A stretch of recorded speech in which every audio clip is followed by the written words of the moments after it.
نئے وزیر خزانہ جناب شوکت ترین اپنے پہلے میڈیا انٹرویو کے لیے ہمارے ساتھ موجود ہیں. یہ فرمائیے گا کہ اب آپ نے فرمایا کہ ہم ایک میجر چینج جو دیکھیں گے، جو سب سے زیادہ پیلپیبل چینج ہوگی وہ ایف بی آر کے اندر ہوگی، اور اس کے علاوہ آپ کہتے ہیں کہ ایگریکلچر پہ فوکس ہے اور ایگریکلچر کے ذریعے جو ہے وہ آپ کا انجن بنے گا گروتھ کا. اور پھر آپ کہتے ہیں کہ یہ جو اسکیمز ہیں جنہوں نے کہ واقعی ایک بہت بڑا ایک اسٹیمولس پرووائڈ کیا ہے، جو ہمارا انڈسٹریل ایکسپینشن ہم دیکھ رہے ہیں یا انڈسٹریل گروتھ دیکھ رہے ہیں، ایل ایس ایم میں ہماری بڑی بہتری آئی ہے. یہ جو ٹرف سکیمز ہیں، جو دوسری اسٹیٹ بینک آف پاکستان کی سکیمز تھیں، یقیناً ان کا ایک بڑا رول تھا. فیصلہ تو سینٹرل بینک کرتا ہے، مگر آپ کا کیا ویژن اس حوالے سے؟ اس ویژن میں ہم نے آج پھر ایک دو چیزیں کی ہیں، اور وہ دیکھیں وہ بھی بہت ریولوشنری ہیں.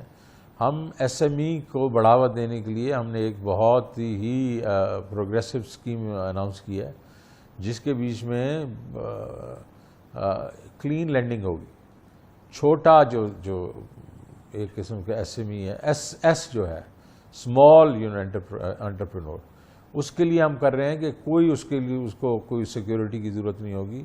وہ پروگرام بیسڈ ہوگا.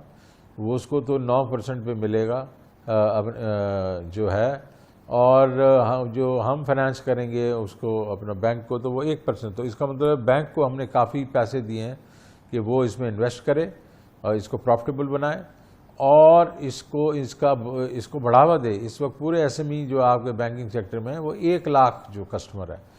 تو ہم چاہ رہے ہیں کہ یہ کم از کم اگلے 1-2 سال کے بیچ میں یہ ملین کراس کرے، اف ناٹ مور. تو ایک تو یہ ہے. دوسرا یہ کامیاب نوجوان اسکیم جو ہے پروگرام، اور اس کے ساتھ ہم کامیاب کسان پروگرام بھی لا رہے ہیں. اور اس کو جو ہے اس کی بھی ایک تو لمٹس جو ہیں وہ 6 لاکھ سے 10 لاکھ ہے چھوٹے والی سائٹ کے اوپر. اس کو ہم 20 لاکھ لے کے جائیں گے اور اس کو بھی اسکیل کریں گے، بیکاز ابھی تک تو اس کے کچھ 10,000 سے کم لونز ہیں. تو میں چاہتا ہوں کہ اس کو ہم یہ NRSP RSPs کے تھرو، اخوت کے تھرو ہم اس کو بیچ میں مطلب ان کو یوز کریں. اور اس کی جو نمبرز ہیں وہ میرے خیال میں ہزاروں میں لاکھوں میں ہونے چاہیے اگلے 3-4 سال میں. تو یہ ریولوشنائز کر دے گا. یہ باٹمز اپ ہماری پراسپیرٹی لائے گا، کیونکہ ہم یہ سب سے نچلے لیول سے یہ شروع کریں گے اور اس کے لوگوں کو ہم امپاور کریں گے، وہ اپنے کاروبار کریں اور اپنا گھر گرہستی کے لیے پیسے بھی جمع کریں اور اپنے ساتھ کسی اور کو بھی ساتھ ملائیں.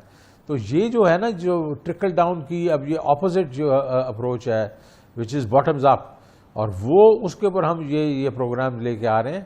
اور اس کا یہ امپیکٹ آئے گا، امیجیٹلی آئے گا. آپ دیکھیں گے جب ہم یہ لون دینا شروع کر دیں گے، اور یہ بینکس جو ہیں، ظاہر ہے بینکس خود جب دینا چاہتے ہیں تو وہ بڑی سختی کرتے ہیں، لیکن ہم ان کو یہ وایا میڈیا ہم کریٹ کریں گے جس کے تھرو یہ دیں گے.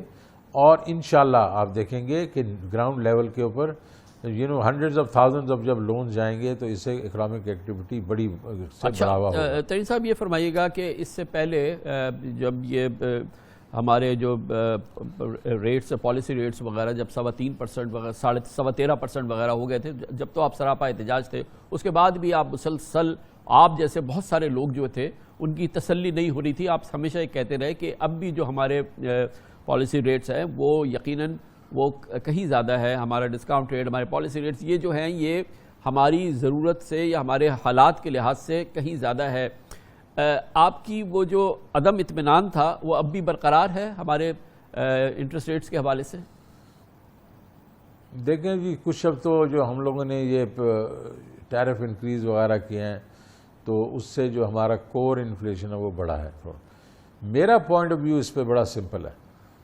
یہ جو ہماری ہیڈ لائن انفلیشن ہے اس کو ہمیں ٹارگٹ جو کرنا جو ہے ڈسکاؤنٹ ریٹ سے، وہ ٹھیک نہیں ہے، وہ زیادتی ہے. بیکاز فوڈ انفلیشن کی وجہ سے ہیڈ لائن انفلیشن زیادہ ہے. فوڈ انفلیشن کا ڈسکاؤنٹ ریٹ سے کوئی تعلق نہیں ہے، وہ سپلائی اینڈ ڈیمانڈ ہے. یہ جو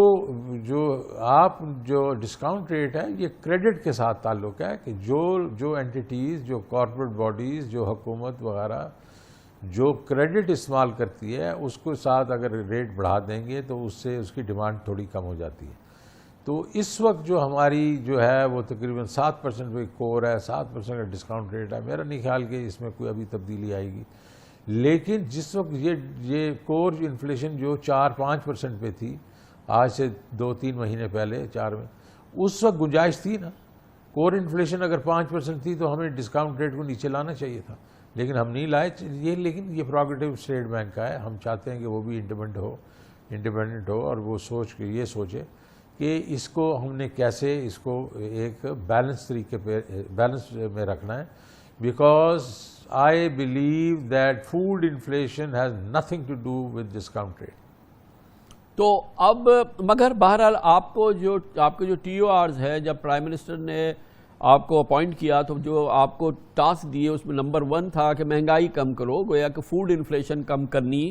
اور فوڈ انفلیشن کم ہوگی تو پھر آپ تو ویسے ہی سمجھتے ہیں کہ فوڈ انفلیشن کا ہمارے ڈسکاؤنٹ ریٹ سے اتنا تعلق نہیں ہونا چاہیے، لیکن بہرحال فوڈ انفلیشن کم ہوگی تو شاید اسٹیٹ بینک کی بھی ہمت افزائی ہوگی اور مزید وہ اس حوالے سے ریویو کر سکیں گے. اس محاذ پہ کیا ہو رہا ہے، آپ اس پہ کیا کر رہے ہیں؟ اور مہنگائی جو کھانے پینے کی اشیاء کی مہنگائی ہے اس کو کم کرنے کے لیے اب تک آپ نے کیا کیا ہے؟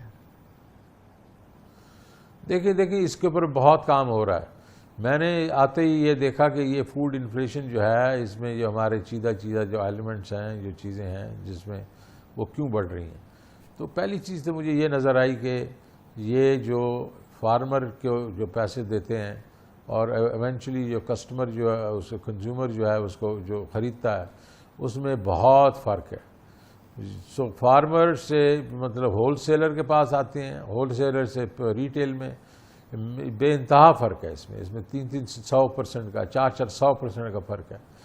تو ہم نے یہ کہ اچھا اس کی وجہ یہ ہے کہ ہمارے پاس جو مڈل مین ہے وہ بہت اس کا فائدہ اٹھاتا ہے، فارمر کو سستا خریدتا ہے اور بہت مہنگا بیچتا ہے. تو ہم نے یہ اس میں جو میڈیم ٹرم تو یہ ہے کہ یہ کموڈیٹی ویئر ہاؤسنگ، کولڈ سٹوریجز، یہ سارا کچھ کریٹ کرنا ہے اور جو آپ کے ایگریکلچر آؤٹ پٹ کو زیادہ کرنا ہے. تو اس سے جو سٹیبلائز ہو جائیں گی پرائسز. لیکن اب کیا کریں، فی الحال کیا کریں؟ تو فی الحال میں نے یہ کہا ہے کہ آپ 4-5-6 ایسی کموڈیٹیز لیں جو ایوری ڈے یوز ہیں. آٹا ہے، چینی ہے، گھی ہے، دالیں ہیں. اس قسم کی چیزیں جو ہیں وہ اس کے بیسیکلی آپ اسٹریٹجک ریزروز کریٹ کرتے ہیں. آپ کے پاس ریزروز ہونے چاہیے پورے پاکستان میں حکومت کے پاس. جب نیچے یہ آپ کا مڈل مین زیادہ بیچ میں چارج کرے آپ اس مارکیٹ میں فلڈ کر دیں. وہ اگر آپ فرض کرو آٹا وہ بیچ رہا ہے اور آپ کے خیال میں مہنگا بیچ رہا ہے تو آپ کے پاس آٹا ہونا چاہیے، آپ اس مارکیٹ میں سستے میں فلڈ کر دیں، اس کی کمر ٹوٹ جائے گی. 1 2 4 6 جگہ آپ کریں گے اس کو، آپ دیکھیں گے یہ بیسیکلی ایک دم اسٹیبلٹی آئے گی پرائسز میں. ہم اسٹریٹجک ریزروز میں بلیو کرتا ہوں. میں بلیو کرتا ہوں کہ ہمارے پاس گندم کے اسٹریٹجک ریزروز ہونے چاہیے، چینی کے ہونے چاہیے، اس طریقے سے گھی اور چند چیزوں کے ہمارے پاس اسٹریٹجک ریزروز ہونے چاہیے کیونکہ یہ ایوری ڈے یوز کی چیزیں ہیں. اچھا، اور اس کے اوپر ہمیں ایکسپلائٹیشن جو ہے وہ ہم نہیں برداشت کریں گے. تو کب تک آپ کا کیا ٹارگٹ کیا ہے آپ نے کہ عوام کب یہ فیل کرنے لگیں گے اور قیمتیں کم ہوتی ہوئی نظر آئیں گی؟ یہ اقدامات تو یہ تو فی الحال آپ ایک کنسیپچول بات کر رہے ہیں جو میں اندازہ لگا رہا ہوں، لیکن آپریشنلائز یہ ہو رہے ہیں، ہو جائیں گے؟ نہیں، یہ کنسیپچول بات نہیں ہے. ایز وی اسپیک اس کے اوپر ایکشن ہو رہا ہے. پہلے تو یہ جو ہے ایڈمنسٹریٹو میں ایکشن لے رہا ہوں کہ یہ جہاں یہ پرائسز بہت فرق ہے آپس میں، وہ کیوں فرق ہے.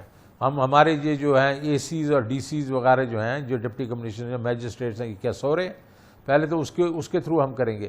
ان دا مین ٹائم ہم یہ اسٹریٹجک ریزروز بلڈ کریں گے and then we will be ہم وی ول ہٹ دا گراؤنڈ. سو یہ دنوں کی بات ہے، انشاءاللہ مہینوں اور سالوں کی بات نہیں ہے.